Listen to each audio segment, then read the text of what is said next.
Hello dear students, नमस्कार सभी को। द्वितीय श्रेणी शिक्षक भर्ती परीक्षा की तैयारियां आपके अंतिम दौर में चल रही होंगी। इसी कड़ी में आज हम लेकर के आए हैं टास्क आधारित टेस्ट सीरीज की समाधान एक श्रृंखला।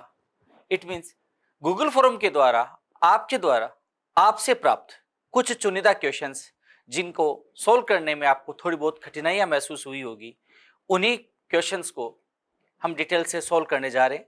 तो लीजिए बिना देर किए शुरुआत करते हैं। पहला क्वेश्चन है, माइनर टेस्ट से लिया गया है। निम्नलिखित नियमों को उनके कथन से सुमेलित कीजिए। देखिए स्टूडेंट्स, इस बार ये ट्रेंड सा ही बन गया, इस प्रकार के क्वेश्चंस आने शुरू हो गए और जिन बच्चों का ये कॉन्सेप्ट क्लियर होता है तो ये क्वेश्चन बहुत इजी से लग जाते हैं।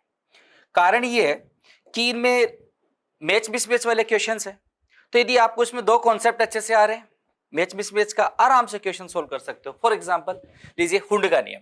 हुंड का नियम क्या कहता है स्टूडेंट्स? देखो, तैयारी वो होती है, क्वेश्चन दिमाग में यहां से टॉपिक आया, ऑप्शन पढ़ने से पहले आपके दिमाग में उसका सॉल्यूशन मिल जाए।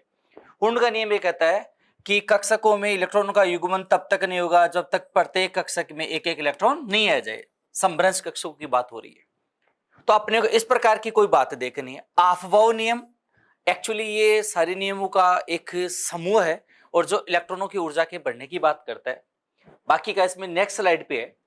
पाउली का अपवर्जन नियम आपको ट्रिक के माध्यम से बहुत अच्छे से समझाया। पाउली का मतलब हाथ की पांचों उंगलियां तो चार होती है, चार समान नहीं, मतलब एक ही परमाणु के किन्हीं दो इलेक्ट्रॉनों की चारों क्वांटम संख्याएं परस्पर समान नहीं होती। हाइजेनबर्ग का अनिश्चितता का वो संवेग और स्थिति के बारे में, सूक्ष्म कणों के बारे में बताता है। तो लीजिए इनके बारे में बात करें तो देखिए, एक ही उपकोष में कक्षकों में इलेक्ट्रॉनों का तब तक युग्मन नहीं होगा। बात किसकी कर रहा है? हुंड की। मतलब जो अपने वाला ए पॉइंट था उसकी बात कर रहा है। ए के आगे आप क्या देखोगे? 3 देखोगे। हाइजेनबर्ग का अनिश्चितता का शब्द जरा देखिए। परमाणु की तलस्थ अवस्था में या किसी अपरमाणु पूर्ण सिद्धांत कण की स्थिति संवेग को एक साथ सही निर्धारण नहीं किया जा सकता। इट मींस स्थिति वाली बात आ गई, अनिश्चितता का सिद्धांत आ गया। मतलब डी में क्या आना है? 4। यदि आपको इतना भी आ गया कि ए के अंदर 3 आना है और डी के अंदर 4 आना, आपका क्वेश्चन सही हो जाएगा। फिर भी और देखते हैं।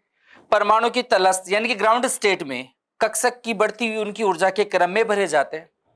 जाहिर सी बात है, आप वो सिद्धांत की बात कर रहे हैं। पहले वाली स्लाइड को दोबारा देखते हैं। किसी परमाणु के 2 इलेक्ट्रॉनों की चारों क्वांटम संख्या हो, बोलो कौन सा नियम आ गया? पाउली का। तो ए के अंदर अभी आपके पास आया था, बी के अंदर आपके पास आ गया, पाउली सी वाला हो ही गया। तो आप सी में क्या देखोगे? ए देखोगे। तो ए में आप देखोगे 3, उसके अलावा सी में देखोगे 1, डी में देखोगे 4, जो बच गया हाइजेनबर्ग वाला वो आ गया। तो इसके ऑप्शन देखते हैं। लीजिए, ए के अंदर आपने क्या देखा था? अभी ए के अंदर आपने देखा था 3, सी में 1, डी में 4।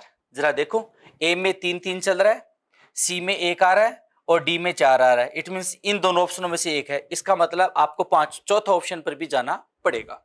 अब चौथे ऑप्शन की बात और करें तो हाइजेनबर्ग वाला हो गया पाउली का अपवर्जन नियम। पाउली का अपवर्जन नियम सी वाला क्या कह रहा है? ये पहला है, तो सी में एक और देख लीजिए। तो आप सी में आप एक और देखोगे, सी में एक देख ले। अब बी वाला ऑप्शन और देखना आपको। बी क्या थोड़ा सा इस स्लाइड के 3 टुकड़ों में बन गई, इसलिए थोड़ा सा दिक्कत आ रही। बी वाला आबो सिद्धांत, आबो सिद्धांत 5वां पॉइंट है अपना। देखिए जरा, ये 5वां पॉइंट। तो बी में आप 5 देखिए, बी में 5, तो राइट आंसर कौन सा हो जाएगा? ये हो जाएगा। यदि कॉन्सेप्ट बेसिस क्वेश्चन। ओके, तो कोशिश ये करना कि आपको बिना ऑप्शन देखे बिना क्वेश्चन के आधार पर सोल्व हो जाए। 3p कक्षकों में कितने त्रिज्यीय नोड होते हैं? Radial node. अच्छा क्वेश्चन है, लगभग कंपटीशन एग्जाम ये प्रश्न बनता रहता है, तो इसको थोड़ा अच्छे से देखिएगा। देखिए, मैंने पढ़ाते समय आपको कहा त्रिज्या। त्रिज्या कैसे देखो? त्रिज्या को देखिए, रेडियस को देखिए। रेडियस किससे ज्ञात की जाती है? किसी स्फीयर के अंदर नाभिक से उसके परिधि के बिटवीन दूरी जो है वो क्या कहलाती है? उसकी रेडियस कहलाती है। ये ऐसा मैंने ट्रिक के माध्यम से आपको क्लासरूम में पढ़ाया था। तो देखिए, ये तो हो जाएगा सॉरी, त्रिज्या है। त्रिज्या का त्रिज्य नोड, त्रिज्य से क्या बना? गोला। तो इसका नाम एक और आ जाएगा। क्या अब तक कभी ये पूछ ले आपसे, रेडियल नोड ने देकर के स्फेरिकल नोड भी दे सकता है, एक ही बात है, गोलीय नोड। और गोलीय नोड के साथ साथ एक और दे सकता है, नोडल सतह। क्योंकि इसके अंदर सॉरी, नोडल पृष्ठ। सतह तो बनेगी नहीं ना, पृष्ठ बनेगा, सरफेस बनेगा। सतह तो किसी प्लेन के लिए बनती है, तो इसमें नोडीय या नोडल पृष्ठ, ये तीनों बातें एक ही है। इसमें हमने ये आपसे पूछा है त्रिज्य नोड से। हो सकता है अगली बार आपसे गोलीय नोड से पूछ ले, हो सकता है अगली बार आपसे क्या पूछ ले? नोडीय पृष्ठ से पूछ ले। एक शब्द तो ये याद कीजिएगा। इसके साथ साथ आप एक और देखिए, एक होता है कोणीय नोड। एंगुलर नोड, और एक इसके साथ साथ और पढ़ोगे, और वो पढ़ोगे यहाँ नोडल पृष्ठ था ना, तो यहाँ पर क्या पढ़ोगे, नोडल सतह। और ये एनसीईआरटी कक्षा 11 की किताब वो फॉर्मूला बेसिस दे रखे, और सीधा क्वेश्चन आता फॉर्मूला बेस पे। इनका ज्ञात करने का सूत्र होता है स्टूडेंट्स n-l-1, और इसका फॉर्मूला, इसका ज्ञात करने का सूत्र होता है l। n, l, m, s quantum numbers हैं, वो आप बहुत भली बात अच्छे से जानते होंगे। ये इसकी बात कर रहा है।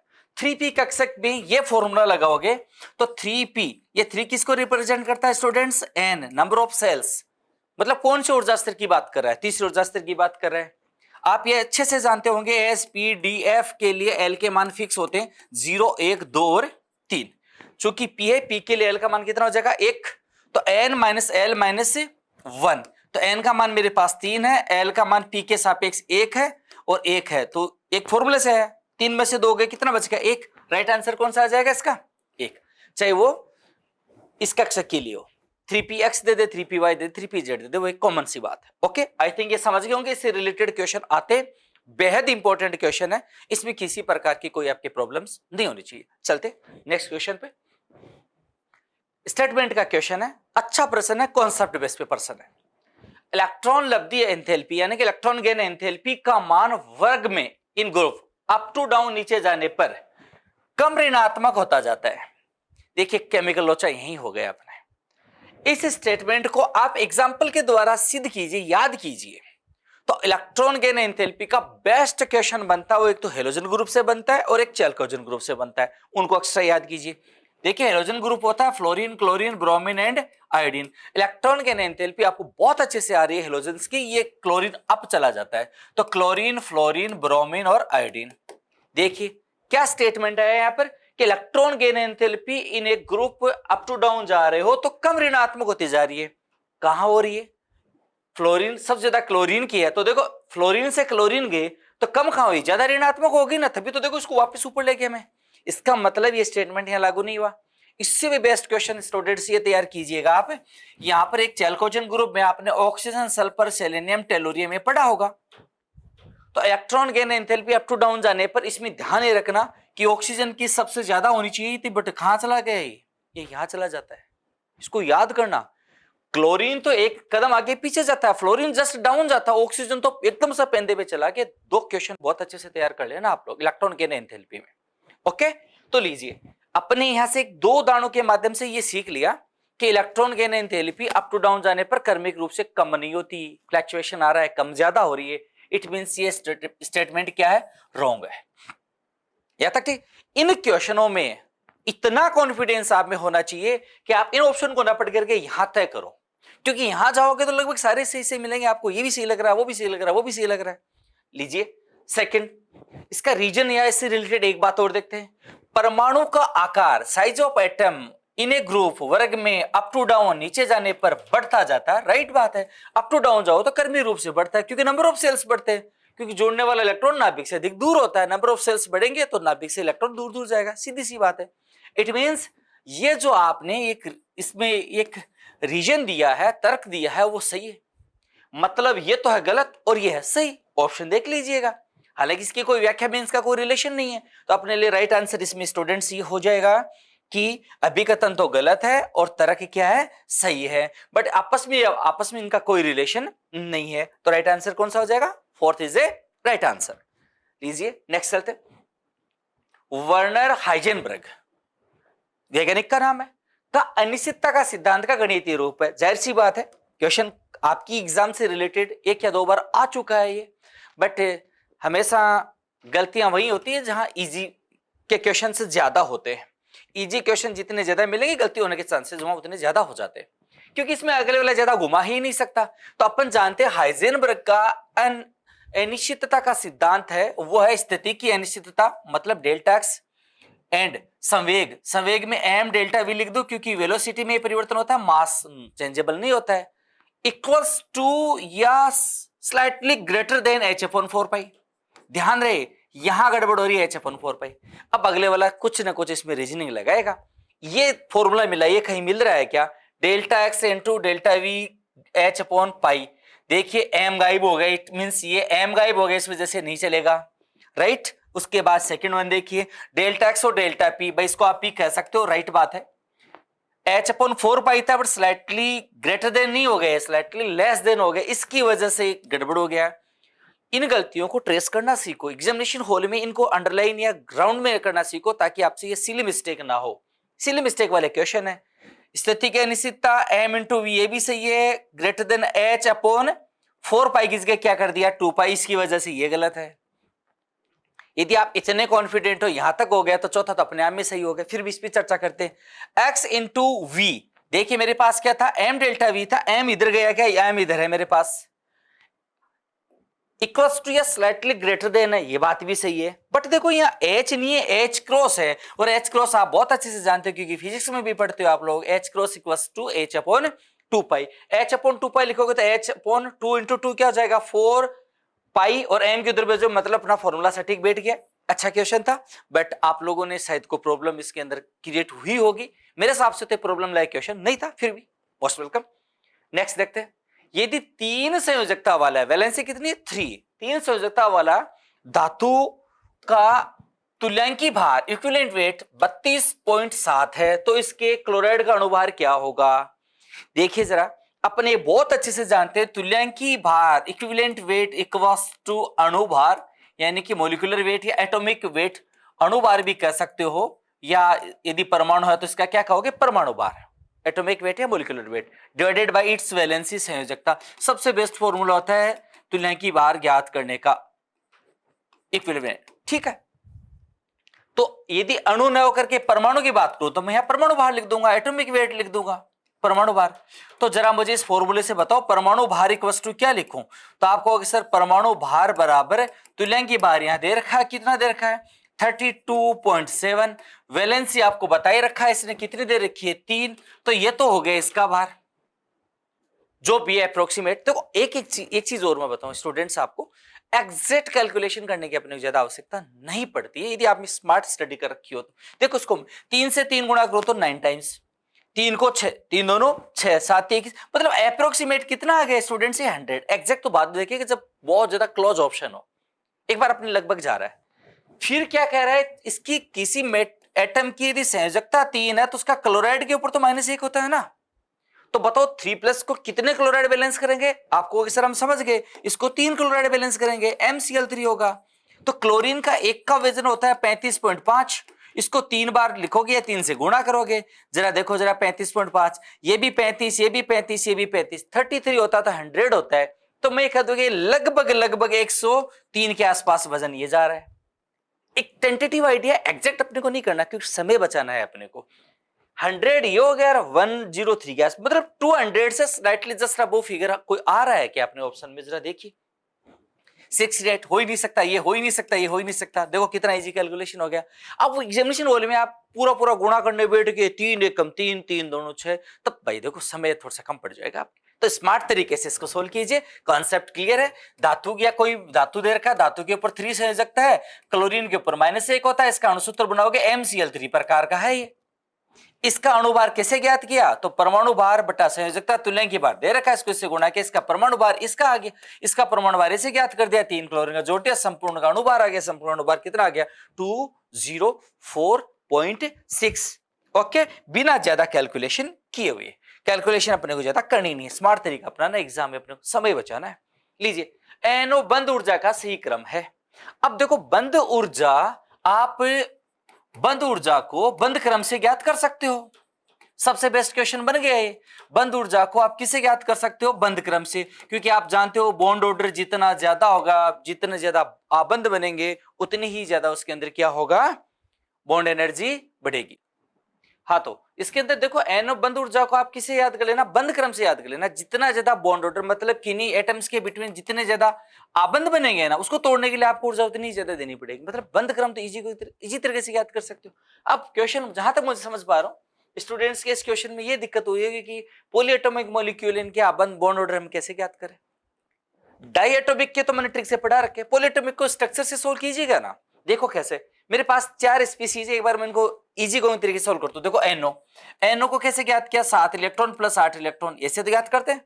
8 और 7 कितने हो गए 15 इलेक्ट्रॉन। 15 इलेक्ट्रॉन सिस्टम की ट्रिक पढ़ा रखी है आपको, जिसके पास 14 इलेक्ट्रॉन होते हैं मतलब वो एन ट्रिपल बॉन्ड एन के जैसा होता है, उसका बॉन्ड ऑर्डर होता है 3। 15 होते बॉन्ड ऑर्डर कितना हो गया 2.5। पढ़ा रखा है मैंने आपको अच्छे से, दोबारा समझ लीजिए। 14 इलेक्ट्रॉन कुल स्पीसीज में पास हो जाए, 14 इलेक्ट्रॉन जिस स्पीसीज के पास उसका बॉन्ड ऑर्डर 3 है। अब 14 से आप कम में आओ चाहे ज्यादा में, जो एक एक इलेक्ट्रॉन का 0.5 कम कर देना, तो इसके हो गए 2.5। NO का काम हो गया। अब उसके बाद जरा देते NO2 प्लस। NO2 प्लस को देखो, प्लस किस पे आएगा, नाइट्रोजन पे आएगा कि ऑक्सीजन पे आएगा?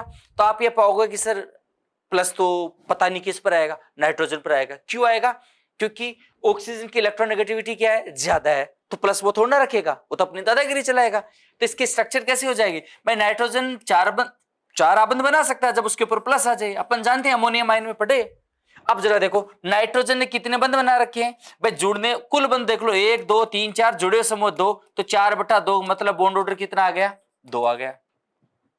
यहां तक ठीक। उसके बाद नेक्स्ट चलते हैं, NO माइनस की बात करते हैं। देखो NO माइनस में आ गया ना, तो आपको मैंने कहा रखा माइनस किस पे आना चाहिए, प्लस N पे या O पे, तो आपको अक्सर O पे आना चाहिए। क्यों आना चाहिए O पर? O पे इसलिए आना चाहिए कि O की इलेक्ट्रोनेगेटिविटी क्या है, ज्यादा है। तो देखो N के साथ मैं इसको O लगाकर इस पे माइनस दिखा दूं, डबल बॉन्ड एक करके दिखा दूं, ठीक है। दो परमाणु के मध्य टोटल बंध कितने, 3 है, मतलब 3/2। तो कितना है बंध क्रम इसका, 1.5। यहां तक ठीक। अब बच गया कौन, NO3 माइनस। NO3 माइनस में भी देखो N 1 O 2 O 3 और ये माइनस, ये सिंगल बॉन्ड बन गया, ये कोऑर्डिनेट बॉन्ड बन गया, डबल बॉन्ड बन गया। टोटल बंध कितने, 4, 1 2 3 और 4। जुड़ने वाले समूह कितने, 3। मतलब केंद्रीय परमाणु कितने आबंध बनाता वो तो ऊपर रख दो, और केंद्रीय परमाणु से जुड़े हुए संख्या उसका भाग दे दो। देखो बंध कितने बने, 1 2 3 4, 4 भाग किसका दू, 1 2 3 का, कितना आएगा 1.33। तो बंध क्रम सबसे ज्यादा किसका, इसका। तो बंध ऊर्जा सबसे ज्यादा किसकी, इसकी। तो आई थिंक NO सबसे टॉप पे रहेगा, NO के बाद NO2 प्लस रहेगा, NO प्लस रहेगा, फिर NO2 माइनस रहेगा, फिर NO3, यानी कि अपना राइट आंसर कौन सा हो जाएगा, ये हो जाएगा। आप बंध दूरी पूछता तो इसका रिवर्स कर देते। ओके, आई थिंक आप समझ गए होंगे, MOTC क्वेश्चन था ये। निम्न में से कौन से रूपांतरण में नाइट्रोजन परमाणु का संकरण परिवर्तित होता है, हाइब्रिडाइजेशन किस में चेंज होता है? तो इसको स्ट्रक्चर के माध्यम से सोल्व कर लेते हैं। NO2 का डाइमराइजेशन, द्विलिकीकरण का मतलब होता है N single bond N double bond O coordinate bond O coordinate bond O, ऐसे ये स्ट्रक्चर होती है इसकी। उसके बाद NH3 का BF3 के साथ एक लुईस क्षारक है और एक लुईस अम्ल है, ये कोऑर्डिनेट बॉन्ड B के साथ बनाएगा F F F और ये 3 हाइड्रोजन। ओके, ये स्ट्रक्चर बना ली। NH3 का प्रोटोनीकरण, प्रोटोनीकरण का मतलब होता है NH3 में H प्लस जोड़ दो, H प्लस जोड़ दो, ये हो जाएगा इसका प्रोटोनाइजेशन। तो N के साथ 1H 2H 3H और ये 4H और ये आ गया प्लस। ओके, उसके बाद देखो N2O5 का NO2 प्लस में बदलना। N2O5 का स्ट्रक्चर ऐसी होती है स्टूडेंट्स, ये लीजिए coordinate bond O double bond O coordinate bond O, इस प्रकार की स्ट्रक्चर होती है। और उसको किस में बदल रहा है, अगले वाला NO2 प्लस, अभी थोड़ी देर पहले अपने इसकी स्ट्रक्चर पढ़ी थी ये वाले। ओके, अब हाइब्रिडाइजेशन देखते हैं। देखिए संकरण में आप इसकी स्ट्रक्चर से संकरण ज्ञात कर सकते हो। नाइट्रोजन के कुल बंध कितने, 1 2 3 4, इसमें एक सिग्मा, इन दोनों में से एक सिग्मा एक पाई और एक सिग्मा मैंने कह रखा है। लोन पेयर ऑफ इलेक्ट्रॉन हो तो काउंट कीजिएगा, है ना। तो लोन पेयर ऑफ इलेक्ट्रॉन इसके पास है नहीं, तो लोन पेयर ऑफ इलेक्ट्रॉन इसके पास नहीं है, तो 1 2 3 3 सिग्मा है, तो sp2 हाइब्रिडाइजेशन है।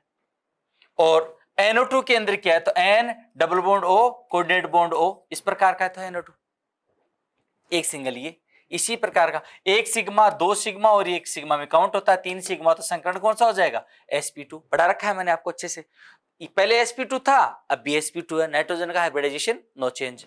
जरा देखिएगा NH3 के अंदर हाइब्रिडाइजेशन, तो NH loan pair of electron, तो इसके अंदर देखो 1 sigma 2 sigma 3 sigma 4 sigma 4 sigma, तो NH3 का संकरण कौन सा हो जाएगा, sp3। जरा इसमें देखो 1 सिग्मा 2 सिग्मा 3 4 4 सिग्मा, तो संकरण कौन सा हो जाएगा, sp3। मींस पहले भी sp3 था अभी भी sp3 है, किसी प्रकार का चेंजेस नहीं है। जरा इसको देखो NH3 में H प्लस जोड़ दो, तो ये 1 सिग्मा 2 सिग्मा 3 सिग्मा 4 सिग्मा, मतलब ये sp3 हाइब्रिडाइजेशन है, पहले से sp3 है, तो अपन कैलकुलेट यहाँ कर रखा था, नो चेंज। जरा इसको देखिए 1 सिग्मा 2 सिग्मा, ये सिग्मा 1 पाई है, तो 3 सिग्मा, हाइब्रिडाइजेशन कौन सा है, sp2। और इसमें देखो जरा 1 सिग्मा 2 सिग्मा फिर पाई है, संकरण कौन सा हो जाएगा, sp, मतलब sp2 से किस में बदल गया, sp में। इट मींस हाइब्रिडाइजेशन किस में चेंज हुआ है, N2O5 से NO प्लस में कन्वर्ट के दौरान इसका हाइब्रिडाइजेशन है वो sp2 से sp हो गया। आई थिंक समझ गए होंगे।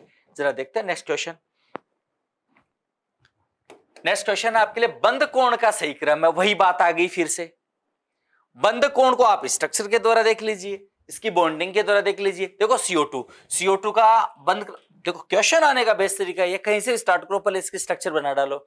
CO2 ऐसे होता है, बंद कोण कितना जी 180 डिग्री, ठीक है। उसके बाद O3 के अंदर आप जानते हो ये इसकी कोणीय संरचना होती है ऐसे, और ऊपर से इसके पास लोन पेयर ऑफ इलेक्ट्रॉन भी होता है एक, तो इसको रिपेल करता है इस प्रकार से। यहां तक ठीक। एक चीज का ध्यान रखना, एक ही वर्ग में अप टू डाउन जाओगे तो बंद कोण के मान बढ़ते हैं, बंद कोण के मान बढ़ते, क्योंकि परमाणु की साइज है वो बड़ी होती जाती है।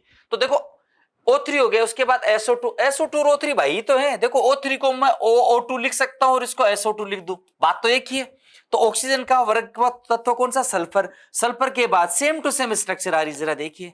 तो यहाँ क्या बढ़ा, केंद्रीय परमाणु का साइज बढ़ा, क्योंकि वर्ग में अप टू डाउन जाने पर साइज हमेशा बढ़ती है, क्योंकि नंबर ऑफ सेल्स बढ़ते हैं। तो ये बढ़ गया, तो ये बंद कोण ये ज्यादा वाक नहीं हुआ, ये कम हुआ, और ये क्या हो गया, ज्यादा हो गया, ठीक है जी। उसके बाद NO2 को भी अपन थोड़ी देर पहले पढ़ा था। NO2 को अपन इस प्रकार से पढ़ सकते हैं, बट इसके पास एक सिंगल इलेक्ट्रॉन है, यहाँ दोनों के पास क्या, लोन पेयर ऑफ इलेक्ट्रॉन। अपन जानते हैं lone pair of electron much repelled compare to bond pair, अच्छे से जानते हैं। तो LP इलेक्ट्रॉन का प्रतिकर्षण ज्यादा होगा, इसका कम होगा, तो इसका पिचकाना कम हो जाएगा, ये बंद कोण। तो सबसे ज्यादा बंद कोण CO2 वाला हो गया 1 नंबर पे, 2 नंबर पे NO2 हो गया, 3 नंबर पे इन दोनों को देखो तो ये हो गया, 4 नंबर पे O3 हो गया। तो देखिए जरा, सबसे टॉप पे CO2 वाला ऑप्शन ये रहा, उसके बाद 2 नंबर पे NO2 ये रहा, फिर O3 नहीं है इसमें, CO2 ये रहा, NO2 फिर SO2 और ये O3, यानी कि राइट आंसर अपना कौन सा हो जाएगा, 2 हो जाएगा। थोड़ा सा कॉन्सेप्ट बेसिस क्वेश्चन, ओके जी। नेक्स्ट क्वेश्चन देखते हैं। NH3 का द्विध्रुव NF3 से अधिक होता है क्यों? बहुत बार आया हुआ है क्वेश्चन है, बहुत बार आया हुआ है, और ये लगभग स्टूडेंट्स को पता भी रहता है इसका। NH3 में एक्चुअली होता है क्या है कि N के पास लोन पेयर ऑफ इलेक्ट्रॉन, और ये H और ये H, क्योंकि जो डायपोल मोमेंट है, द्विध्रुव आघूर्ण है, वो एक वेक्टर राशि है, सदिश राशि है, और इसमें डायरेक्शन का बहुत बड़ा रोल है। तो इसमें होता यह है कि इनकी इलेक्ट्रोनेगेटिविटी तो है कम, इलेक्ट्रोनेगेटिविटी है कम, इसकी ज्यादा, तो इनका जो रिजल्टेंट डायपोल मोमेंट की डायरेक्शन है वो n की तरफ होगी, क्योंकि इलेक्ट्रॉन n खींचेगा, और लोन पेयर ऑफ इलेक्ट्रॉन की दिशा में हमेशा लोन, दोनों की एक ही दिशा में, तो इसका परिणामी द्विध्रुव गुण का मान था उससे क्या हो जाएगा, बढ़ जाएगा। इसी क्रम में NF3 की बात करूं मैं, तो NF3 में होता यह है कि n के साथ F, ये F और ये F, देखो जरा, फ्लोरीन की इलेक्ट्रोनेगेटिविटी नाइट्रोजन से ज्यादा होती है, तो इनका जो रिजल्ट वाला परिणामी द्विध्रुव गुण है वो डाउन हो जाएगा, और लोन पेयर ऑफ इलेक्ट्रॉन का इस दिशा में हो जाएगा, एक दूसरे कैंसिल। देखो ये तो एक दिशा में जुड़ रहे हैं और एक कैंसिल आउट कर रहे हैं, रीजन यही है। पर्सन में कह रखा है NH3 का डायपोल मोमेंट NF3 से अधिक होता है, क्यों? क्योंकि इसकी डायरेक्शन और इलेक्ट्रोनेगेटिविटी। जरा ऑप्शन पढ़ लेते हैं। नाइट्रोजन की विद्युत ऋणता हाइड्रोजन से अधिक है, बिल्कुल सही है, जबकि फ्लोरीन से कम है। आई थिंक अपना आंसर मिल गया। जरा और पढ़ लेते हैं, ऑप्शन चारों पढ़ना चाहिए। हाइड्रोजन का परमाणु आकार फ्लोरीन से छोटा था, क्या मतलब इससे, क्या सेंस निकला? NH बंद NF बंद की अपेक्षा अधिक ध्रुवीय, NH बंद NF बंद की अपेक्षा अधिक ध्रुवीय, तब ध्रुवता का बढ़ता क्या है, ये तो वेक्टर एडिशन है, ठीक है। उसके बाद NH बंद लंबाई NF की बंद लंबाई से कम है, तो उसका कोई रीजन वाला बैठ नहीं रहा, राइट आंसर कौन सा हो जाएगा, पहला हो जाएगा। इलेक्ट्रॉन का कौन सा निरूपण सर्वाधिक स्थायी है? NCERT के अंदर चैप्टर के अंदर जो एग्जाम्पल सेट कर रखे हैं, उन एग्जाम्पल्स में से क्वेश्चन लिया गया है, अच्छे से डायरेक्ट सीधा क्वेश्चन लिया गया है चैप्टर के अंदर से। इसमें कौन सा निरूपण सर्वाधिक सही है? तो ये मेरा बहुत अच्छे से आपको समझाया हुआ है, दोबारा मैं क्विकली सारा रिवाइज कर देता हूं कि आपको sp संकरण में लीनियर होता है, LP इलेक्ट्रॉन कहीं भी लगाओ कोई फर्क नहीं पड़ेगा। sp2 समतल त्रिकोणीय होता है, LP इलेक्ट्रॉन कहीं भी लगाओ कोई फर्क नहीं पड़ेगा। sp3 टेट्राहेड्रल होता है, LP इलेक्ट्रॉन कहीं लगाओ कोई फर्क नहीं पड़ेगा। बट यदि आप संकरण में 5 अंक वाला यानी कि sp3d या dsp3 लेते हो तो ट्रायंगल बाइपिरामिडल संरचना होती है। 6 अंक वाला sp3d2 लेते हो तो ऑक्टाहेड्रल स्ट्रक्चर होती है, और 7 वाला sp3d3 लेते हो तो पेंटागोनल बाइपिरामिडल संरचना होती है। इनका खास बात याद रख लेना है कि ये विषम संख्या वाले 3 और 5, इनमें तो lone pair of electron plane में रखते हैं, और 6 वाले के अंदर 6 का मैंने पढ़ा था, इसमें कहा था कि क्रिकेट में जैसे 6 लगता हो तो गेंद कहाँ जाती है, हाइट पे जाती है। गेंद का मतलब छोटी सी डॉट, डॉट का मतलब अपना लोन पेयर ऑफ इलेक्ट्रॉन। तो इसमें तो लोन पेयर ऑफ इलेक्ट्रॉन यहां रखने हैं, जबकि इनमें लोन पेयर ऑफ इलेक्ट्रॉन कहां रखने हैं, तल पे रखने। हालांकि इसमें 2 आते ही फिर यहां आ जाता है ये, बट मिलते नहीं है मोस्टली। इसको ऐसे याद करना है। कारण क्या है, कारण इसका यह है कि एलपी इलेक्ट्रॉन की दूरी थोड़ी सी अधिक रहेगी और बंद की दूरी थोड़ी सी ज्यादा अलग रहेगी, तो इनमें मिनिमम रिपल्सन इसका रीजन होता है। तो इसके अंदर लोन पेयर ऑफ इलेक्ट्रॉन तल पे होनी चाहिए दोनों, जिसके तल पे दोनों लोन पेयर ऑफ इलेक्ट्रॉन, वो राइट आंसर। देखो इसमें तो इसके वर्टिकल है, ये एक तल पे एक वर्टिकल है, गड़बड़ है, ये दोनों ही है, तो राइट आंसर कौन सा हो जाएगा, ये हो जाएगा। इसमें ज्यादा समय खराब करना ही नहीं आपको। हाँ जी, स्तंभ को सम्मिलित कीजिए तथा सही विकल्प का चयन कीजिए। ऐसा क्वेश्चन आ जाए जब आपको ये लग रहा है कि ये एमओटिक से लिया गया प्रश्न है, तो आप पहले इसको यहां सोल्व कीजिए। देखो बोरोन का परमाणु क्रमांक होता है 5, यदि उदासीन अवस्था में तो इसके पास 5 इलेक्ट्रॉन होंगे। B2 है तो इसके पास टोटल इलेक्ट्रॉन हो गए कितने, 10 इलेक्ट्रॉन। ठीक है, इसके पास B2 प्लस है तो इलेक्ट्रॉन कितने हो गए, 9 इलेक्ट्रॉन। B2 माइनस है तो 10 और 1 कितने हो गए, 11 इलेक्ट्रॉन। भाई माइनस आते इलेक्ट्रॉन बढ़ जाते, जितने माइनस उतने इलेक्ट्रॉन संख्या बढ़ जाती है, जितने प्लस उतने इलेक्ट्रॉन संख्या उदासीन से घट जाती है। इसी क्रम में B2 2 प्लस 10 में से 2 गए कितने हो गए, 8 इलेक्ट्रॉन। करना क्या है, के पहले ऊर्जा स्तर के इसमें 2 और 2 4 इलेक्ट्रॉन जोड़ते हैं। तो देखो 2 और 2 4, 5 6 7 8 9, 9 इलेक्ट्रॉन वाला ये होगा, सीधा सीधा दे रखा है। 2 और 2 4, मतलब 1s2 सिग्मा और sigma 1s2 sigma star 1s2, ये किसको के स्टार कह सकते हैं। तो 2 और 2 4, 2 6, 2 8 और 1 9, सॉरी दोबारा से गिनते हैं, 2 और 2 4, 2 6, 2 8 और 1 9। ठीक है, 2 और 2 4, 2 6, 2 8 और 1 9। कहीं ना कहीं गड़बड़, 2 बार 9 आया क्या, नहीं आया। ठीक है, उसके बाद देखते हैं 2 और 2 4, 2 6, 2 8 और 1 9 और 1 10 इलेक्ट्रॉन। ठीक है, उसके बाद के स्टार 2 और 2 4, 2 6 और 2 8 इलेक्ट्रॉन। देखो अपने पास 8 आ गया, 10 आ गया, 9 आ गया। हालांकि इसके अंदर 11 अपने पास नहीं है, 2 4 2 6 2 8 और 1 9, मतलब 10 हो गया, 11 वाला अपने पास अभी तक आया नहीं। तो इसमें शायद टाइपिंग मिस्टेक हुई है। एक ऐसे देख लेना, जो 11 वाला आएगा फिर उसको आप मैच मिसमैच कर लेना। ये शायद हो सकता है पेपर में कोई टाइपिंग मिस्टेक हुई हो, आप इसको इस प्रकार से आप अरेंज कर लेना। कुल इलेक्ट्रॉन इधर काउंट कर लेना, 5 और 5 और 10 और 1 11, 8 हो गए, 5 और 10 और 1 9 हो गए, 5 5 10 हो गए, 8 9 10 11 कुल योग देख लेना, मैच कर लेना, राइट आंसर चला जाएगा। ओके, देखते हैं नेक्स्ट क्वेश्चन। हाँ जी, बहुत शानदार प्रश्न, ये नवोदय विद्यालय संगठन में भी आ चुका है, केवी में भी आ चुका है। थोड़े दिनों पहले एकलव्य मॉडल स्कूल वाली एग्जाम लगी, उसमें भी क्वेश्चन आ चुका है। और अब तक ये ग्रेड 2 की एग्जाम में नहीं है, हो सकता है आपको कॉपी पेस्ट क्वेश्चन मिल जाए। इसको बहुत अच्छे से पढ़ लेना। बॉन्ड एंगल का सही क्रम है, बंद कोण आप उसको संकर्ण प्लस ज्योमेट्री से ज्ञात किया जाता है। बंद कोण हमेशा पहले हाइब्रिडाइजेशन ज्ञात करो, उसके बाद उसकी ज्योमेट्री ज्ञात करो, उसके बाद बंद कोण के क्वेश्चन हमेशा सोल्व करना। देखिए जरा NH2 माइनस, हाइब्रिडाइजेशन देखते हैं NH2 माइनस का। तो NH2 माइनस में आप ये पाओगे कि N के साथ एक H और 2 H, और ये लोन पेयर ऑफ इलेक्ट्रॉन तो था ही था, एक माइनस और आ गया, तो इसके पास सिग्मा सिग्मा सिग्मा और एक माइनस का मतलब इसके पास एक माइनस और एक सिग्मा, और मतलब संकरण क्या हो जाएगा, sp3। इसका sp3 है, ये NH4 प्लस का sp3 हाइब्रिडाइजेशन होता ही होता है। अब देखो इसके अंदर जब 4 जुड़ते हो तो बंद कोण कितना होता है, 109 डिग्री 28 मिनट का होता है। पूरी दुनिया को पता है, रेगुलर टेट्राहेड्रल है तो 109 डिग्री 28 मिनट का होता है। ठीक है, अब इसके पास एक लोन पेयर ऑफ इलेक्ट्रॉन आते ही, मतलब मैं कहूं कि ये पिरामिडल शेप हो जाएगा, लोन पेयर ऑफ इलेक्ट्रॉन आते ही बंद कोण हो जाएगा 160 डिग्री। मेरे कहने का मतलब है एलपी इलेक्ट्रॉन रिपल्सन किया और उनको क्या कर दिया, बॉन्ड एंगल डिक्रीज कर दिया। सपोज दैट आपको इसका हाइब्रिडाइजेशन नहीं पता NH2 माइनस का, बट आपको ये तो पता चल गया NH2 माइनस का कि NH3 और NH2 माइनस में होगा कि N के साथ 2 ही H होंगे और लोन पेयर ऑफ इलेक्ट्रॉन ज्यादा हो जाएंगे। ये तो बात हुई ना। तो बताओ यहाँ रिपल्सन ज्यादा हुआ नहीं हुआ, रिपल्सन ज्यादा हो तो बंद कोण क्या मान क्या हो गया, और कम हो गया। I am right. तो आप ये पाओगे कि जिसके पास जितने ज्यादा हाइड्रोजन लगे हुए हैं, मतलब लोन पेयर ऑफ इलेक्ट्रॉन गायब है, उसकी बॉन्ड एंगल उतने ही ज्यादा है। तो आप इसका राइट आंसर कौन सा जाएगा, NH4 का सबसे ज्यादा, उसके बाद NH3 का, सबसे कम NH2 का। जो ऑप्शन मिल रहा है वो राइट आंसर है। आई थिंक राइट आंसर इसका 4th is a right answer. Okay, उसके बाद ट्राइसिलाइल एमाइन NSAIC रखता है। अच्छा प्रश्न है, ये MSc की किताबों से लिया हुआ प्रश्न है।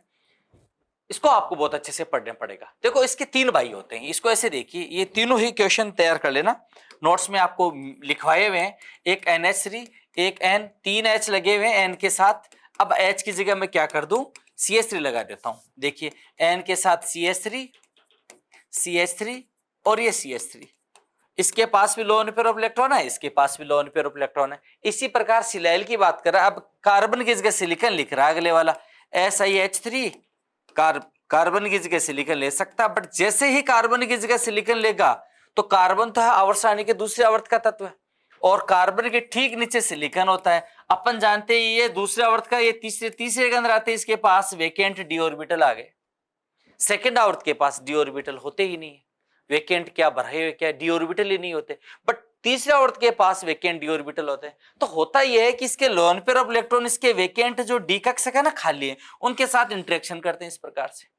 तो ये पी कक्षक या डी कक्षक, तो एक डी पाई पी पाई नाम का एक पार्श्व आबंध बन जाता है, जो कभी यहां बन रहा है, कभी यहां बन रहा है, कभी यहां बन रहा है। मेरे कहने का मतलब लोन पेयर ऑफ इलेक्ट्रॉन गायब हो जाएगा, या आप यूं कहें कि ये लोन पेयर ऑफ इलेक्ट्रॉन पाईबंध में इंक्लूड हो जाएगा। और आप जानते हो बेंजाइन के अलावा कहीं भी पाई आबंध वो संकरण का भाग नहीं हो सकता, क्योंकि संकरण में पाई आबंध भाग नहीं लेता है। तो अपने पास बचे कितने, 3 आबंध, 3 आबंध बचते हैं। आप जानते हो जिसके 3 आबंध होते हैं वो प्लेनर स्ट्रक्चर हो जाती है, हाइब्रिडाइजेशन क्या हो जाता है, sp2 हो जाता है। इनमें ये लोन पेयर ऑफ इलेक्ट्रॉन के अंदर डी कक्षक है ही नहीं, इसलिए इंटरेक्शन नहीं करेगा, इसके पास भी नहीं इसलिए इंटरेक्शन नहीं। इन दोनों की बात तो याद रख लेना अच्छे से, sp3 हाइब्रिडाइजेशन पिरामिडल सेफ, और इनमें sp2 hybridization and planar shape. Option ढूंढ लीजिएगा, समतलीय ज्यामिति, चतुष्फलकीय ज्यामिति, पिरामिडल ज्यामिति, उपरोक्त में से कोई नहीं। तो इसकी ज्यामिति कैसे होगी, समतलीय। एक बात और ऐड कर देता हूं, हाइब्रिडाइजेशन कौन सा होगा इसके अंदर, sp2। ये भी बहुत अच्छा प्रश्न है। ओके, नेक्स्ट देखते हैं। सोडियम को द्रव अमोनिया में घोलने से गहरे नीले रंग का विलयन प्राप्त होता है। विलयन का रंग का कारण है ये क्षार धातु और क्षार मृदा धातु की द्रव अमोनिया के साथ अभिक्रिया का एनसीईआरटी में एक अच्छा क्वेश्चन दे रखा है। फिर से बोल रहा हूं, क्षार धातु और क्षार मृदा धातु की द्रव अमोनिया के साथ अभिक्रिया का अच्छा क्वेश्चन आता है। तो उसमें होता यह है कि जैसे क्षार धातु सोडियम की क्रिया आप द्रव अमोनिया से क्रिया करवाओ, तो होता यह है कि Na अपना इलेक्ट्रॉन त्याग करके Na+ बनाता है, Na+ के चारों ओर अमोनिया के बहुत सारे मेनी मॉलिक्यूल्स इसको चारों ओर से घेर लेते हैं, और इसी प्रकार मुक्त इलेक्ट्रॉन को अमोनिया के बहुत सारे इलेक्ट्रॉन इसको घेर लेते हैं। अपन जानते हैं कि मुक्त इलेक्ट्रॉन के कारण यह चालकता शो करता है, और मुक्त इलेक्ट्रॉन के कारण विलयन का रंग बनता है। हालांकि ये मिश्रित चालकता का बेस्ट एग्जांपल है, जिसमें आयनिक चालकता एज वेल एज इलेक्ट्रॉनिक चालकता दोनों प्रदर्शित होती है। मिश्रित चालकता, मिक्स कंडक्टिविटी का बेस्ट एग्जांपल है, बट रंग इसके अंदर है ना वो फ्री इलेक्ट्रॉन के कारण बनता है।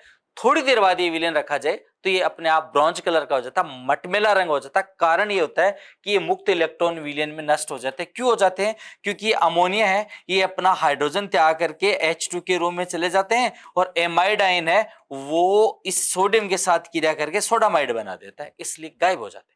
तो इसकी चालकता रंग इन कारण होता है। अब ऑप्शन पढ़ लीजिएगा, अमोनिकृत इलेक्ट्रॉन से सोडियम आयन, सोडियमाइड, अमोनिकृत सोडियम आयन। तो राइट आंसर कौन सा हो जाएगा, अमोनिकृत इलेक्ट्रॉन के कारण विलयन का रंग होता है। ओके, क्योंकि मुक्त इलेक्ट्रॉन दृश्य क्षेत्र में किसी प्रकार का कोई ट्रांजैक्शन करते हैं।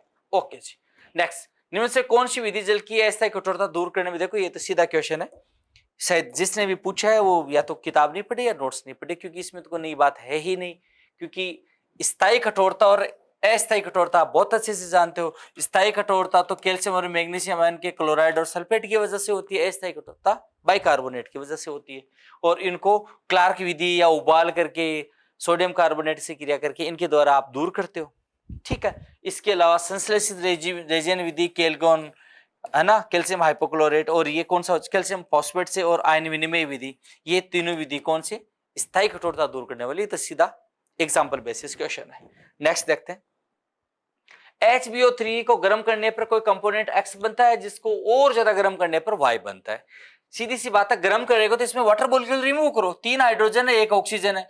गर्म कर रहे हो तो H2O रिमूव कर दो, H2O में 2 हाइड्रोजन गए 1 ऑक्सीजन गया, तो क्या बच गया पीछे की तरफ, एक तो H बच गया। ओके, H बच गया, उसके बाद B बच गया, और ऑक्सीजन कितने बच गई, 2 बच गई। तो क्या बन गया, HbO2। ठीक है, रेड हॉट और ज्यादा गर्म करो तो वाटर मॉलिक्यूल ही तो जाएगा ना। अब इसमें वाटर मॉलिक्यूल जा ही नहीं सकता, क्योंकि हाइड्रोजन कितना, 1 है, तो ये 2 मॉलिक्यूल आ जाएंगे। भाई विलयन में ऐसा तो है ही नहीं ना कि एक एक अणु लिया, एक एक मॉलिक्यूल लिया जाता है। मेनी मोलिक्यूल्स होते हैं। 1 ml में लगभग एक सॉलिड इधर 10⁻23 एटम्स या मोलिक्यूल होते हैं। तो देखिए अब 2 मोलिक्यूल ले लिए तो यहां से 2H और एक जल का अणु चला जाएगा, तो बना क्या पीछे 2 तो B बन गए, 2 और 1 3 ऑक्सीजन B2O3 बन गया। इसको क्या कहते हैं? बोरिक एनहाइड्राइड कहते हैं, और इसको मेटाबोरिक अम्ल कहते हैं। तो ये तो बन गया मेटाबोरिक अम्ल, और ज्यादा गर्म किया तो बोरिक एनहाइड्राइड। आई थिंक पहला ही राइट आंसर आ जाए। ओके, देखते हैं नेक्स्ट। एन यौगिक में इनकी ऑक्सीकरण अवस्थाओं का घटता हुआ सही क्रम है। ऑक्सीकरण अवस्थाओं का घटता, ये इसी बार स्कूल व्याख्याता भर्ती परीक्षा में प्रश्न आया था, उसको आपको थोड़ा सा दे दिया माता बच्ची के लिए। अच्छा क्वेश्चन है, क्या फर्क पड़ेगा ऐसे? ऑक्सीकरण अवस्थाओं का घटता हुआ क्रम प्लस या माइनस की तरफ ले जाइएगा। देखते हैं HNO3 में आप जानते हो एन के साथ double bond O coordinate sorry OH और कोऑर्डिनेट बॉन्ड O ऐसा होता है। तो ये इसकी द्विगुणता ज्यादा, इसकी ज्यादा और इसकी ज्यादा, तो ये भी हट जाएगा, ये भी हट जाएगा। 2 इलेक्ट्रॉन ये ले गया, 2 ये ले गया, 2 ले गया, तो यहाँ एन का ऑक्सीकरण कितना आ जाएगा? 5 आ जाएगा। NH4Cl में Cl को उठा दो तो NH4 पर प्लस आ जाएगा, क्योंकि हाइड्रोजन से ज्यादा इलेक्ट्रोनेगेटिव कौन है? नाइट्रोजन है। एक प्लस है और इनकी वजह से इसके ऊपर कितना आया? माइनस आया। माइनस और प्लस को जोड़ोगे तो नाइट्रोजन का ऑक्सीकरण यहाँ पर कितना आ जाएगा? माइनस का 3 आ जाएगा। NO ज्यादा विद्युत ऑक्सीजन की हटेगा तो प्लस का 2 आ जाएगा।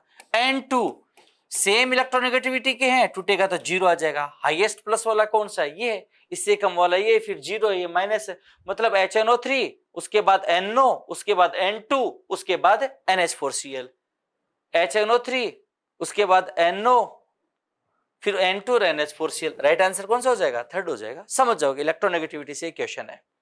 उसके बाद देखते हैं कांच HF से विक्रिया करके उत्पन्न करता है। देखो सबसे पहली बात तो ये प्रश्न कई बार एग्जाम में आता है कि कांच है वो किस में घुलता है? HF में घुलता है। एक तो ये याद कर लेना, हाइड्रोफ्लोरिक अम्ल में घुलता है, ठीक है, क्योंकि उससे वो रिएक्शन कर लेता है। तभी तो देखो कांच के ऊपर विभिन्न प्रकार की जो डिजाइन बनाई जाती है, इचिंग जिसको कहते हैं, वो इसी एसिड की वजह से बनती है। अधीनस्थ बोर्ड में प्रश्न आ चुका है कि निम्न में से कांच किस में घुलेगा? HF में घुलेगा। लीजिए अब बात करते हैं कि इनसे विक्रिया किससे क्या करता है। तो देखो कांच क्या चीज है? कांच एक प्रकार का सिलिकेट है, सोडियम सिलिकेट है। अब आप HF की क्रिया कराओगे तो लीजिए HF ले ली। 3 ऑक्सीजन को रिमूव करने के लिए कितने हाइड्रोजन चाहिए आपको? सर 6 हाइड्रोजन चाहिए, तभी 6s2 चला जाएगा। तो इसके बदले में क्या आ जाएंगे? F6 आ जाएंगे। ठीक है, ये Na2 रहा। यदि जलीय विलयन में है तो सोडियम आयन तो जल में चले जाते हैं, बदले में कौन आ जाता है? हाइड्रोजन आ जाते हैं। तो जरा देखो H2SiF6 है क्या? बिल्कुल है, तो ये राइट आंसर हो जाएगा। भाई कांच है क्या चीज? सिलिकेट ही तो है। कांच चीज है, कांच और सीमेंट हमेशा ध्यान रखना, सिलिकेट है, बाकी कोई भी पत्थर जाए कैल्शियम कार्बोनेट करके आ जाना। ओके, देखते हैं नेक्स्ट क्वेश्चन। लेंथेनाइड संकुचन का कारण है एनसीईआरटी का एकदम से सिलेक्टेड क्वेश्चन, बहुत अच्छा है। हालांकि इसके अंदर ये कमीर आवरण प्रभाव और ये तो आपको ऑप्शन बहुत इजी दिए।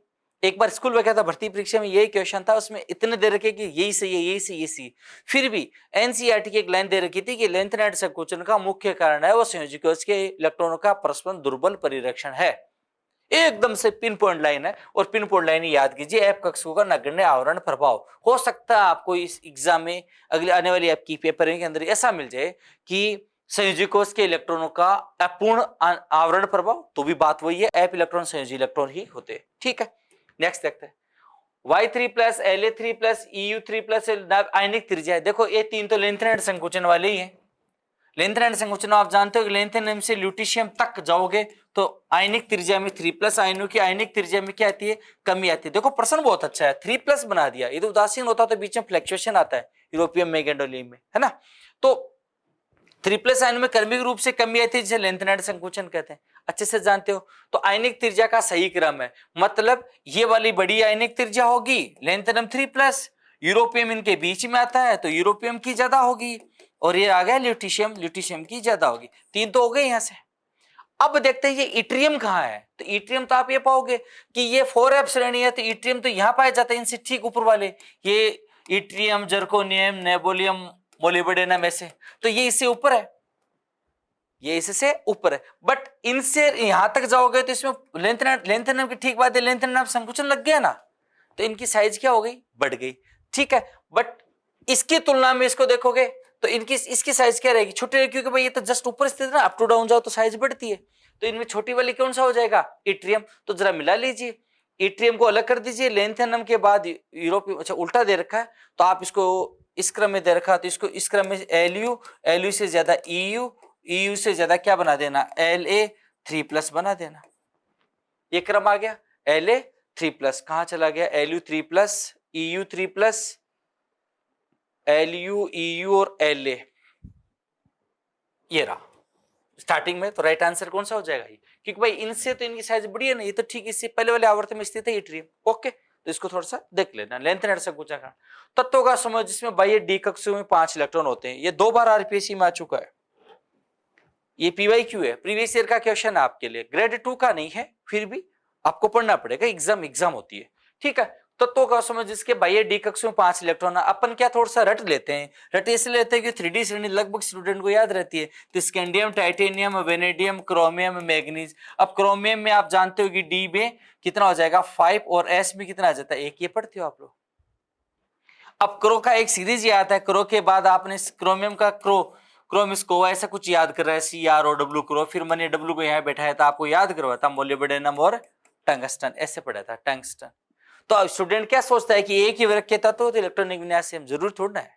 निकिल, प्लेटिनम और पैलेडियम में तो तीनों डिफरेंट है, आप जानते हो। एक के एस में 0, एक के एस में 2 और एक के एस में 1 है। तो इसी क्रम में उनके डी में भी अलग अलग हो गए, एक के डी में 8 है, एक के डी में 9 है, पैलेडियम के डी में 10 है, जानते हो आप अच्छे से। तो ये जरूरी नहीं है। तो टंगस्टन है ना, वो D5 नहीं दर्शा के क्या दर्शाता है, D6 दर्शाता है। तो ये एक शामिल नहीं होगा। कौन कौन शामिल होगी, क्रोमियम और मोलिब्डेनम। मैग्नीज आप जानते हो D5S2 होता ही होता है। तो क्रोमियम, मोलिब्डेनम और मैग्नीज कहीं आ रहा हो तो राइट आंसर हो जाएगा। ये थोड़ा सा इसको सीधा भी याद कर सकते हो आप लोग। हाँ जी, निम्न में से कौन सा कारक के कारण COF3 एक स्थायी ट्राइफ्लोराइड बनाता है। ये प्रश्न मैंने जानबूझ करके दिया था आप लोगों को, ये इसलिए दिया था कि आप थोड़ा बहुत एनसीईआरटी किताब को पढ़ो, क्योंकि अब आप फाइनल तैयारी के टच में हो।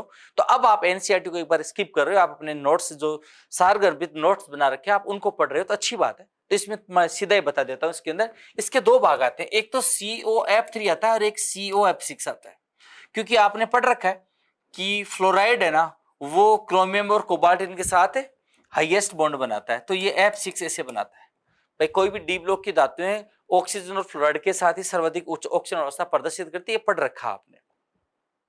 ये ज्यादा बंद बना रहा है। यदि COF6 लिखा हुआ आता ना, COF6 लिखा होता तो आप उसको क्या बोलते, उच्च बंद एंथैल्पी कारण बताते। और COF3 लिख रहा है तो याद रखना उसकी उच्च जालक ऊर्जा है, ये याद करना है। COF3 है तो उच्च जालक ऊर्जा है, COF6 है तो उच्च बंद एंथैल्पी। आज ये प्लेटफॉर्म नहीं मैं आपको अच्छे से समझा पाऊं, क्योंकि आपको क्वेश्चन की प्रॉब्लम दूर करनी। ये सिर्फ एनसीईआरटी उठा करके देखना, डी और एफ ब्लॉक में एनसीईआरटी की लैंग्वेज का वहां से हूबहू कॉपी पेस्ट बना कर क्वेश्चन बनाया हुआ है। ठीक है, तो थोड़ा सा 2 क्वेश्चन इसमें एक्स्ट्रा दे रहा हूं। ये 3 वाला तो कौन सा आ जाएगा, जालक ऊर्जा। 6 वाला ज्यादा बंद बना रहा तो ज्यादा बंद से क्या याद कर लेना, उच्च बंद एंथैल्पी। और एक इनकी उच्चतर ऑक्सीजन अवस्थाएं डी ब्लॉक की किस किस के साथ पाई जाती है, फ्लोराइड और ऑक्साइड। कारण क्या है, इसका मल्टीपल बॉन्डिंग है और उसका कारण है जालक ऊर्जा और उच्च बंद आबंद एंथैल्पी। ओके, लीजिए नेक्स्ट क्वेश्चन देखिए। कॉलम 1 में दी गई स्पीसीज कॉलम 2 में दिए गए समझौता के प्रकार को सम्मिलित कीजिए। कॉलम 1 में दी गई स्पीसीज, दूसरे वाले समझौता को सम्मिलित कीजिए। अच्छा क्वेश्चन है, कॉन्सेप्ट बेसिस है, बट इसमें कंफ्यूजन क्या हो, ये थोड़ा सा समझ के बाहर वाला मामला है। CONH3Cl2 मतलब ये दे रखा है धातु के साथ 4 तो एक जैसे लिगेंड है, CNH4 है तो ये NH4 NH4 NH4 NH4, Cl2 है तो ये B बना दो और ये B बना दो, MA4B2 टाइप का लिगेंड है। यदि ऐसे बना रहा है तो ट्रांस है, यदि यही B इनमें से कहीं भी आ जाए और ए सामने आ जाए तो कौन सा आ जाएगा, सिस। तो ये 2 प्रकार की समझौता दर्शा रखा है, एक तो सिस और एक ट्रांस। जहां सिस और ट्रांस आती है वो कौन सी समझौता हो जाती है, ज्यामितीय समझौता हो जाती है। सिस दे रखा है, कंफर्म सिस कर दिया, सिस करते ही इसका दर्पण प्रतिबिंब अध्यारोपित नहीं होगा, तो सिस आते ही क्या हो जाएगा, ये ध्रुवण या प्रकाशिक समझौता दर्शाता है। ठीक है, और यदि समपक्ष ने कोई विपक्ष दे देता तो ध्रुवण नहीं होती, क्योंकि उनका दर्पण प्रतिबिंब एक दूसरे के ऊपर अध्यारोपित हो जाता है। ठीक है, उसके बाद देखिए दोनों तरफ स्क्वायर ब्रैकेट दे रखे हैं, तो आपको ये बताया हुआ है दोनों तरफ स्क्वायर ब्रैकेट दे रखे, तो कौन सा होता हो जाएगी, उपसय संयोजन। और ये Cl अंदर आ जाए, NO2 बाहर चला जाए तो आयन चेंज हो गए, तो कौन सा होता होगी, आयनन। अब आपको कि एक आ जाए तो एक नहीं, दोनों को अंदर भेज दो, दोनों को बाहर भेज दो, तो एक बार तो क्लोराइड आयन दे रहा है, एक बार नाइट्राइट आयन दे रहा है, तो दोनों भिन्न भिन्न आयन हो गए, इस वजह से कौन समझौता होगी, आयनन समझौता होगी। ये इसका मैच मिसमैच का क्वेश्चन रहने वाला है। ठीक है जी, सूची 1 को सूची 2 से मिलान कीजिए। सिंपल सा क्वेश्चन है, देखिए पीटी याद रखना, निकिल, पैलेडियम और प्लेटिनम, आपको पता रखा है 3D श्रेणी के अंदर ही लिगेंड का प्रभाव होता है। 4D 5D में कोई सा भी लिगेंड हो प्रबल क्षेत्र लिगेंड की भांति कार्य करता है, पता आपको। प्रबल क्षेत्र लिगेंड की भांति कार्य करता है, तो इसमें प्रबल क्षेत्र लिगेंड है, प्रबल क्षेत्र लिगेंड है, तो ये क्या हो जाएगा, 4 लिगेंड जुड़े तो वर्ग समतुल्य हो जाएगा। वर्ग समतुल्य का संकरण कौन सा होता है, DsP2 होता है। BrF5 तरीका बता रखा है, हेलोजन के संयोजी कोष में कितने इलेक्ट्रॉन है, 7, जुड़े उसमें कितने, 5, डिवाइडेड बाई 2, 7 5 12, 12 में 2 का भाग दिया 6, 36, संकरण कौन सा, sp3d2। sp3d2 कहीं दिख रहा है, ये रहा। PCl5 पूरी दुनिया को पता है, वैसे भी सोल्व करना चाहो तो कर सकते हो।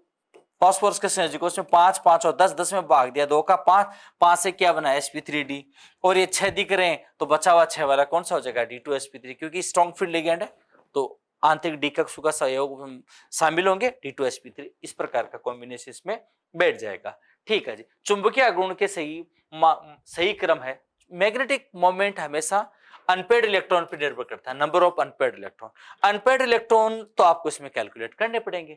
अब कैलकुलेट कैसे करेंगे, तो 4 संकुल है, चारों संकुल को देख लीजिएगा। Fe का परमाणु क्रमांक होता है 26, स्ट्रॉन्ग फील्ड लिगेंड है, स्ट्रॉन्ग फील्ड लिगेंड है, और यहाँ पर 2+ है। भाई 4 माइनस कब आया, जब माइनस के 6 में प्लस के 2 जोड़ोगे तभी तो 4 माइनस का आया ना, तो Fe2+ है, तो इसका इलेक्ट्रॉनिक कॉन्फ़िगरेशन 3d6 आएगा। चूंकि स्ट्रॉन्ग फील्ड लिगेंड है, स्ट्रॉन्ग फील्ड लिगेंड है, तो इसमें इस प्रकार से इस प्रकार से इस प्रकार से ये इलेक्ट्रॉन ये यहां तक 6 यहां तक आ जाएंगे। मतलब अनपेड इलेक्ट्रॉन की संख्या कितनी हो जाएगी, इसके अंदर नंबर ऑफ अनपेड इलेक्ट्रॉन कितने हो जाएंगे, 0 हो जाएंगे। ठीक है। COCl, CO कोबाल्ट है, कोबाल्ट के साथ क्लोरीन है। क्लोरीन भाई 3D में तो दुर्बल क्षेत्र लिगेंड है, दुर्बल क्षेत्र लिगेंड है, तो क्लोरीन का एक भी इलेक्ट्रॉन होंगे कोबाल्ट के। कोबाल्ट का परमाणु क्रमांक कितना होता है, 26 के बाद 27। 27 को देखोगे तो 2+ इसके अंदर है ये, क्योंकि माइनस के 4 में 2+ के जोड़ 2 माइनस का आएगा, तो कोबाल्ट है, परमाणु क्रमांक 27 है। 2+ बनाओगे तो इसके डी में आ जाएंगे 7 इलेक्ट्रॉन। चूंकि दुर्बल क्षेत्र लिगेंड है, तो डी के 7 इलेक्ट्रॉनों को युग्मन मत कीजिएगा, अकॉर्डिंग टू हुंस लॉ 1 2 3 4 5 6 7, तो इसके अंदर अनपेड इलेक्ट्रॉनों की संख्या कितनी आ गई, 3, इसके पास है 0, इसके पास है 3। Mn दुर्बल क्षेत्र लिगेंड है, मैग्नीज परमाणु क्रमांक होता है 25, और यहां पर ये भी 2+ में 25 है, तो इसके डी में 5 इलेक्ट्रॉन है, 5 3 और 0। तो सबसे ज्यादा चुंबकीय मान किसका, चुंबकीय किसका होगा, Mn का होगा। Mn के बाद किसका होगा, कोबाल्ट का होगा। कोबाल्ट के बाद किसका होगा, आयरन का होगा। बना लीजिए Mn, कोबाल्ट और आयरन, चौथा आंसर राइट आंसर हो जाएगा। ओके, उसके बाद देखते हैं नेक्स्ट क्वेश्चन। एक अष्टफलकीय धातु N2+ का चुंबकीय आघूर्ण 4.0 Bm है। बहुत शानदार प्रश्न है, ये रीजनिंग का प्रश्न है, बहुत अच्छा प्रश्न है। चुंबकीय आघूर्ण का मान इतना दे रखा है, इतना देते मैं आगे न पढ़ के मैं इतना कह सकता हूं कि ये मान लगभग 3.9 के आसपास है, और मैंने आपको बहुत अच्छे से समझा रखा है कि जिसका चुंबकीय आघूर्ण 3.9 के आसपास आता है या 4 आता है, तो उसके अंदर एकवित इलेक्ट्रॉनों की संख्या कितनी है, 3 है। भाई 3 का 3.9 आता है, 4 होता तो कितना आता, 4.9 के आसपास जाता। ठीक है, एकवित इलेक्ट्रॉन संख्या 3 होगी। धातुआयन और डी इलेक्ट्रॉन विन्यास का सही संयोजन क्रम होगा। अब देखो एकवित इलेक्ट्रॉन 3 कब हो गए, कौन सा, अष्टफलकीय। अष्टफलकीय में T2G और EG होता है, T2G और EG होता है। T2G और EG में थोड़ा सा ही देख लेना, 3 एकवित इलेक्ट्रॉन या तो इस कंडीशन में होंगे, या फिर 3 एकवित इलेक्ट्रॉन कौन सी कंडीशन में होंगे, 1 2 3 4 5 6 7, ये तो होगा ना। अब देख लीजिए, T2G में 3, EG में 0, या तो ये देखो T2G में 3 और EG में 0, या ये देखो T2G के अंदर 5 और EG में 2। मुझे लग रहा है ये मिल गया पहला आंसर, ये लीजिए आप। ओके, तो आप इसके आधार पे आप इसको सोल्व कीजिए, अच्छा क्वेश्चन है। नेक्स्ट, लिगेंडों की बढ़ती हुई प्रबलता का सही क्रम है। ये तो डाटा सीधा याद करना है, एनसीईआरटी की सीरीज, एनसीईआरटी की किताब में लिगेंडों की प्रबलता का क्रम दे रखा है, बार बार अच्छे से पढ़िए। हिंट के तौर पे मैं आपको ये बता दूं कि इसके अंदर आपको बस इतना सा देखना है, पीरियोडिक टेबल आपको बहुत अच्छे से आ रही हो, दूसरा आवर्त आ रहा, दूसरा आवर्त आ रहा होते हैं लिथियम है, बेरिलियम, यहाँ boron, carbon, nitrogen, oxygen, fluorine, उल्टा चल जाना।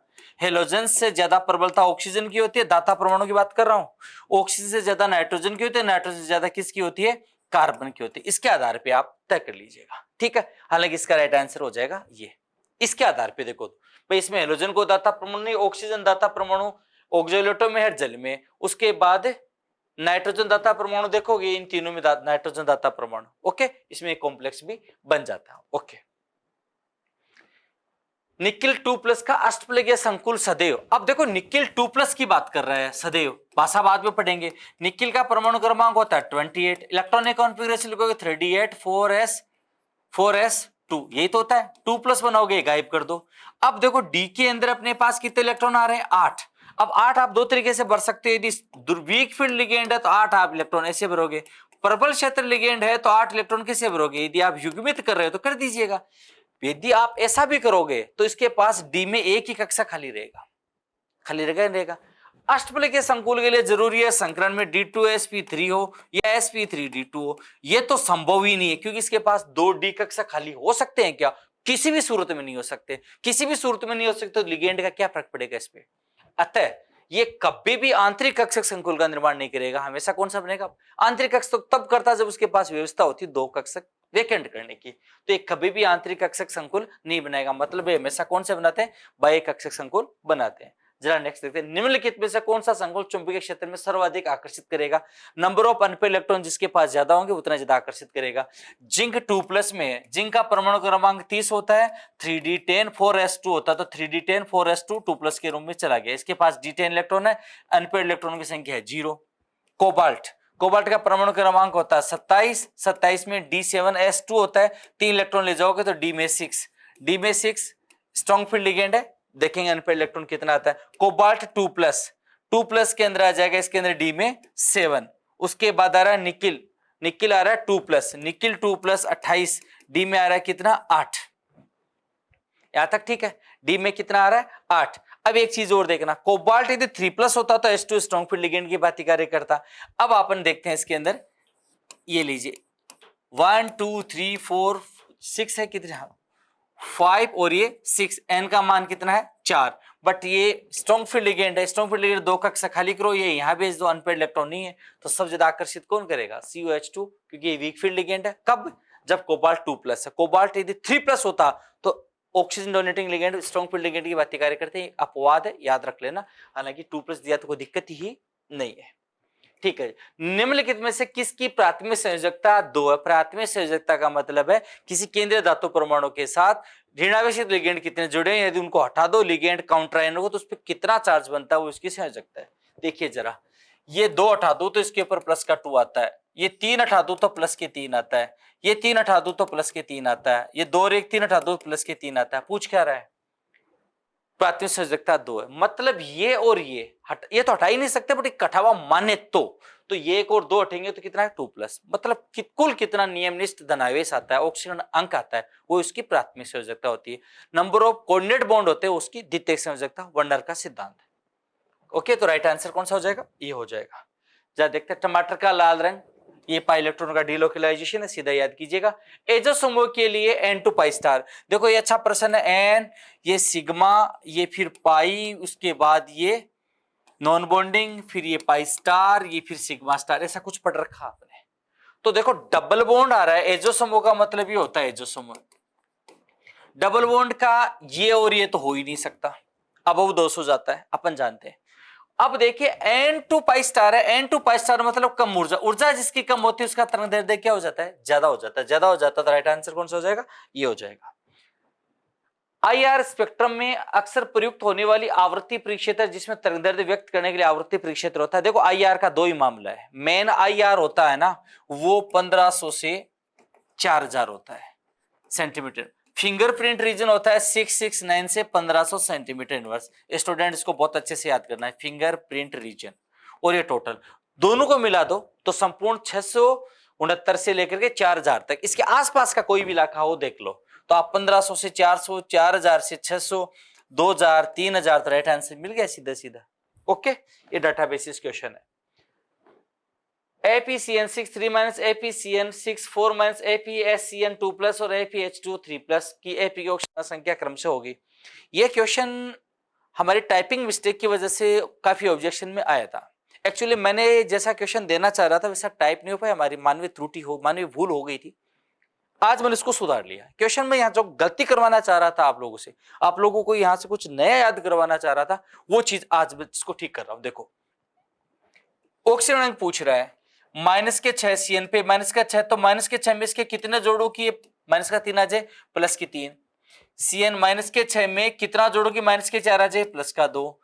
अब देखो यहां पर ये 6 गलती से लिख गया था प्रिंटिंग में, ये गलती होगी तो क्वेश्चन का ही सत्यानाश हो गया, मजा किरकिरा हो गया इस क्वेश्चन का। ये माइनस का 1 होता है, बोलो इसमें कितना जोड़ोगे, इसको हटा के प्लस का 2 बचे तो आपको सर प्लस का 3, और ये न्यूट्रल है तो प्लस का 3। राइट आंसर देखो जरा, 3 2 3 3, 3 2 3 3, ये राइट आंसर था, बट उसकी वजह से सारा गड़बड़ हो गया था। नेक्स्ट CO ये PYQ एक प्रकार का, ये यहां से थोड़ी ऑर्गेनिक केमिस्ट्री लगानी पड़ेगी। P2O5 जब भी आ जाए वाटर मॉलिक्यूल रिमूव होता है, ये याद रखो।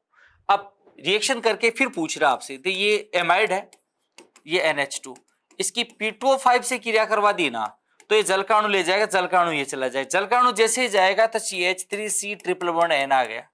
मतलब ट्रिपल बॉन्ड का आपको IR का स्ट्रेचिंग वाइब्रेशंस की स्पेक्ट्रा देखना है। तो इसमें आपको बहुत अच्छे से पढ़ा रखा है सिंगल बॉन्ड का, डबल बॉन्ड का, ट्रिपल बॉन्ड का और OH का, या सिंगल H के साथ स्ट्रेचिंग का। इसका 3300, इसका 2000 से ऊपर, इसका 1800 के आसपास डबल बॉन्ड का, और सिंगल बॉन्ड का आपको पढ़ा रखा है 1000 1200 1300 के आसपास।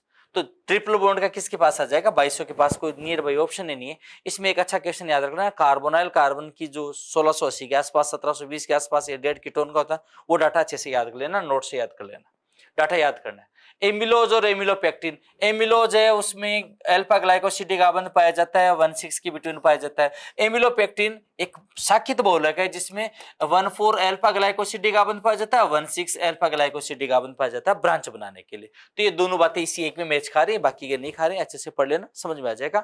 ये कार्बोहाइड्रेट वाले चैप्टर से क्वेश्चन है। नेक्स्ट, बीटा लैक्टोज के संबंध में, बीटा लैक्टोज के संबंध में, बीटा लैक्टोज के संबंध में नीचे दिए गए कथनों में से कौन सा एक सत्य नहीं है। एक्चुअली इसके अंदर आपसे स्टेटमेंट पूछा जा रहा है। तो देखो लैक्टोज का जब हाइड्रोलाइसिस होता है ना, लैक्टोज का जब हाइड्रोलाइसिस होता है तो ये ग्लूकोज प्लस गैलेक्टोज में जाता है और उसमें बीटा ग्लाइकोसिडिक आबंध पाया जाता है।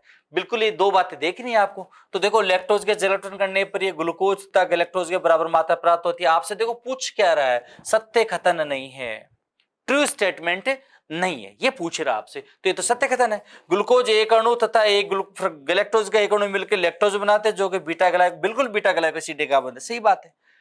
लैक्टोज एक अनपचायक शर्करा है, अनपचायक तथा म्यूटा रोटेशन प्रदर्शित नहीं करता है।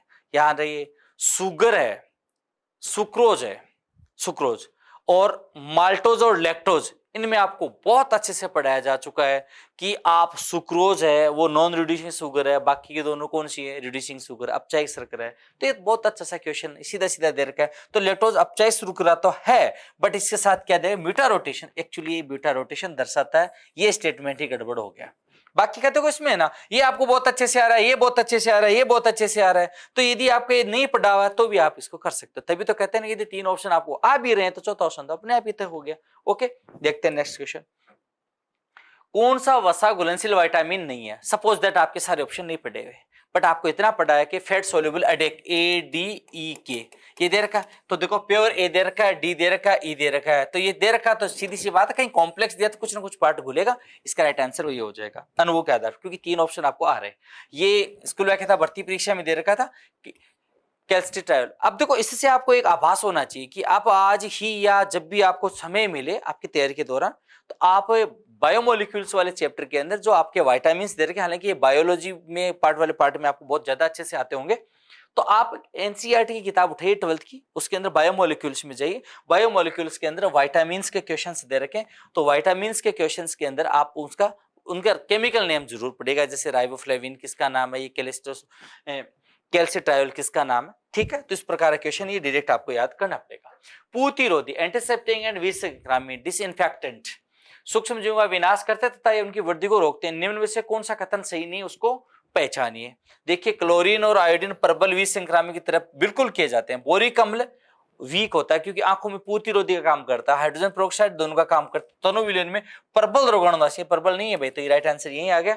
विष संक्रामी जीवित ऊतकों को नुकसान पहुंचाते हैं, बिल्कुल पहुंचाते हैं। फिनोल का 0.2% विलयन पूतिरोधी है जबकि 1% विष संक्रामी। ये बात सत्य है, ये बात भी सत्य है। ये गड़बड़ हो गई, यदि रोगाणुनाशी की जगह पूतिरोधी लिख देता है इसको भी अपन सत्य मान लेते। आंखों के लिए ये विष संक्रामी होता है। निम्नलिखित में से कौन सा धनायनी अपमार्जक है? धनायनी में देखो अमोनियम, ईएम की ध्वनि है वो धनायनी है, ठीक है। तो देखो स्टीयरेट 8 की ध्वनि आएगी। 8 कब आता है? 8 आइट पढ़ा रखा, आइड माइनस में आते हैं। सेट्रिल ट्राइमेथिल अमोनियम, अमोनियम जहां पर भी आ जाए उससे धन आयन, बाकी के 8 वेट जिन भी आते हैं, 8 सल्फेट, 8 सल्फोनेट, तो 8 आइट और आइड ये आ जाए तो ऋणात्मक है, ईएम आ जाए तो धनात्मक है। ओके, देन सिंपल सी ट्रिक ऐसे सोल्व कीजिएगा तो ये हो जाएगा। अब की बार ब्रोमाइड या क्लोराइड पूछ लेगा, क्या फर्क पड़ता है उससे, सॉल्ट को तो बैलेंस करेगा ना किसी ऋणायन से। निम्नलिखित में से सही कथन की पहचान कीजिए। निकिल के लिए वॉन ऑर्किल विधि द्वारा वाष्प अवस्था का जो रिफाइनिंग की जाती है वो निकिल की वॉन ऑर्किल नहीं होती है, मांड प्रक्रम होती है, पूरी दुनिया को पता है, पूरी मांड को पता है। ओके, कच्चे लोहे को विभिन्न आकृति में डाला जा सकता है ना। पिटवा लोहा लोहे का शुद्धतम रूप होता है जिसमें 4% से भी कम कार्बन होता है, और फफोलेदार कांबर CO2 की CO2 करता है या SO2 करता है, SO2 करता है ना। तो पिटवा लोहे का शुद्धतम रूप होता है जिसमें 4% से भी कम कार्बन होता है। प्रश्न क्या पूछा, निम्नलिखित में से सही कथन की पहचान कीजिए। तो कच्चा लोहा है वो इतना ज्यादा इस प्रकार का होता है कि विभिन्न आकृति में डाला नहीं जा सकता, क्योंकि वो आसानी से टूट जाता है, क्योंकि इसमें कार्बन की मात्रा ज्यादा होती है। तो सत्य कथन ये नहीं है। उसके बाद फफोलेदार ताम्र वाला ये नहीं है। पिटवा लोहा शुद्धतम रूप होता है, यहां तक ठीक है। 4% शुद्धतम रूप नहीं होता भाई, 4% से कम कार्बन होता है, बट शुद्धतम रूप तो नहीं कह सकते। शुद्ध तो वो होता है जिसमें कार्बन ही नहीं हो। ठीक है, तो अपने लिए सही कथन की पहचान, कच्चे लोहे को विभिन्न आकृतियों में डाला जा सकता है, ये टूट सकता है, तो भाई लगभग राइट आंसर ये जाएगा इनमें ऑप्शन में। हालांकि शुद्धतम रूप तो नहीं होता, बट इनमें ऑप्शन में ये राइट बैठ रहा है। ओके, उसके बाद नेक्स्ट क्वेश्चन इसके अंदर नहीं है, तो लीजिए आपके द्वारा चाहे की जितनी भी प्रॉब्लम्स थी उनका सॉल्यूशन बताने का प्रयास किया गया। उम्मीद है आपकी तैयारियां बहुत अच्छे से चल रही होंगी। आप अब अपने शॉर्ट मैटर को बार बार रिवाइज कीजिएगा, बिना किसी टेंशन के, बिना किसी हिचक के एग्जाम देने जाइएगा। आपको all the best, thank you.